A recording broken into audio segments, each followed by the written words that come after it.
isteri syurga sayang. Apa pendapat you pasal I? Apa pendapat you pasal I?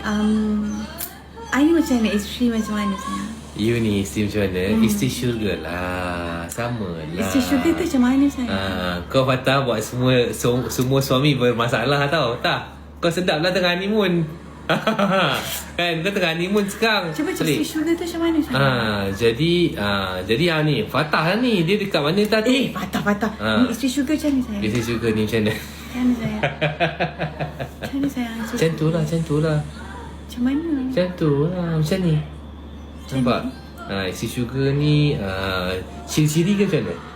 Ya, macam ciri-ciri dia bila kita balik kerja je dia akan sediakan makanan, cik. Tak adalah memanglah kita ni suami-suami ni tapi apa tu lost for words lah orang kata. Tak tahu nak cakap apa dah lah.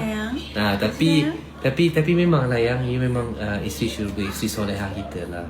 Itu. Betul ke sayang? Ya betul. Takkan tak betul yang tidur luar aku malam ni. Jangan tidur luar. I tak pernah lagi tidur luar lah sayang. Tak pernah lah. Suka cakap macam tu. Lagi sikit sangat sikit. Tapi kita tak nak tiru dia. Kita lain. Sikit sangat pujian kita tu. up sikit. Isteri syurga Jannatul Firdaus. Ada Firdaus pula. Itu Jannatul itu Jannatul Firdaus tu syurga tertinggi.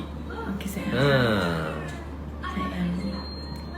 You pun sama. You pun suami syurga sayang. Amin. Tak nak cakap banyak-banyak. Fi, thank you Fi. Bangki. Sayang, dia letak kat sebelah muka you sebab dia kata muka you sama macam monyet tu yang. Oh, ingatkan kawan you.